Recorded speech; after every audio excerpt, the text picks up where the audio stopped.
Hi, my name is Alicia Lopez, and I'm a psychology major with a minor in communications. Today I'll be talking about free speech issues and how they connect to college education and the internet. Like I mentioned before, my major is psychology, and I think it's very important to be able to understand how free speech can influence in either negative or positive way. In a lot of campuses, there is hate speech, whether you consider it hateful or not.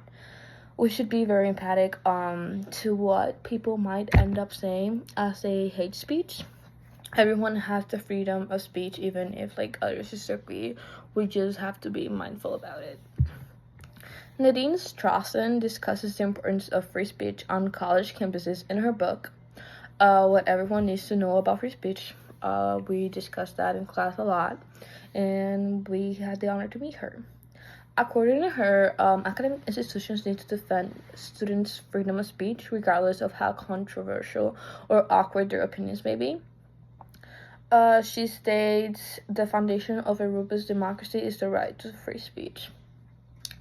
And I think everyone should have the right to express free speech, no matter like how she said how controversial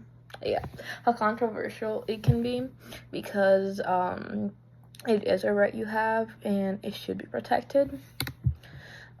This concept, we also like in They Say I Say, where Graf and like Birkenstein discusses the importance of like listening to like diverse points of view in order to build critical thinking abilities. According to them, the ability to take other people's arguments seriously and to understand them well enough to respond is the heart of critical thinking. Both Charleston and They Say I Say stress that states that being able to hear different ideas is essential for learning. Strawson states, in the meantime, that modern colleges, campuses often find it difficult to find a balance between the need to provide safe areas for students and the right to free speech. While some students contend that restricting speech is inconsistent with the principle of free expression, others wish to restrict speech that they believe to be harmful.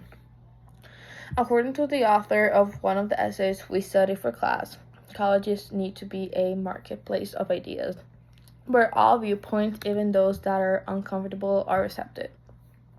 Colleges occasionally establish speech codes or safe spaces to restrict particular forms of speech, which may cause discussions over whether or not that violates the right to free speech. They Say I Say points out this tension, saying, while some believe in free speech of absolutism, others insist that we must limit speech that harms others.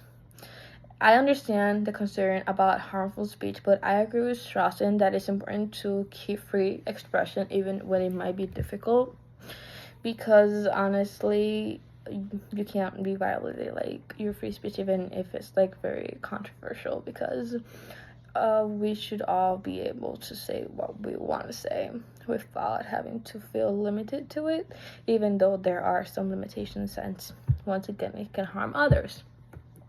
The situation becomes even more complicated when it comes to the internet. Strawson points out that while the internet gives people the freedom to express their opinions, it also facilitates the fast growth of hate speech.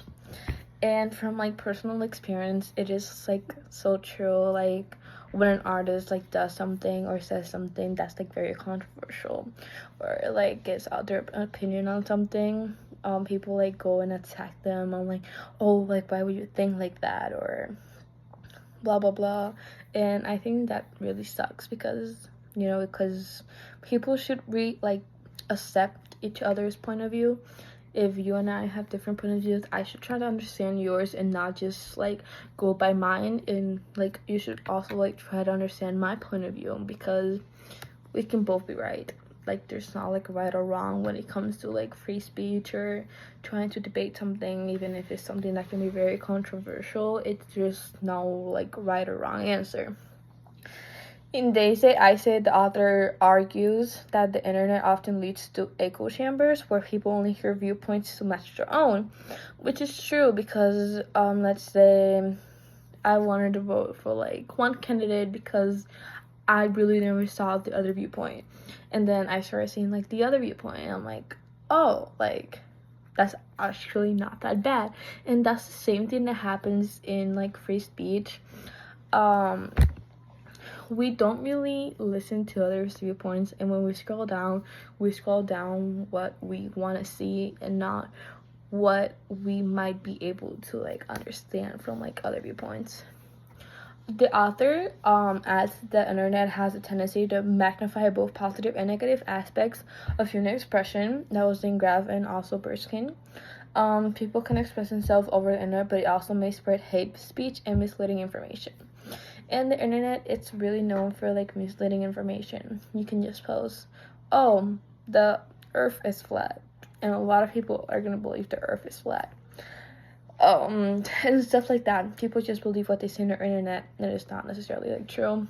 Someone can go in public and start speaking about a topic, and it just ends up being all fake, because that's just everyone speaks what they want other people to hear.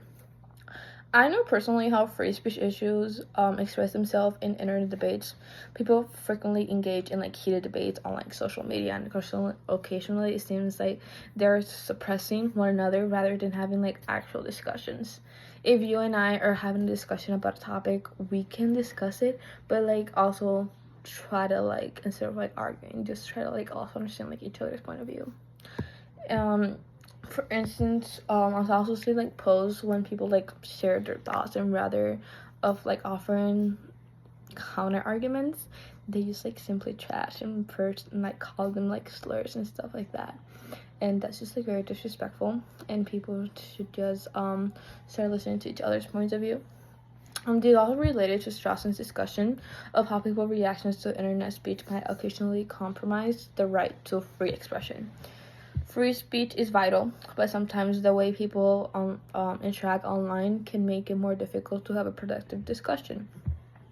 Just to close things up, free speech on college campuses and the internet is a really complex issue. Both Strawson and They Say I Say argue that we need to protect free expression while also considering the impact of harmful speech. And harmful speech, like, if you know it's gonna be really controversial, we should also like know what we're gonna say. It could also like trigger someone else's like traumas or something like that, like someone that won a war, or like, and they're talking about it and like very hateful or like stuff like that, and how it's not fair, and they can just also like trigger someone. And as we continue to navigate like this topic, we should keep in mind the importance of hearing different viewpoints while also being responsible in how we engage with others. Thank you.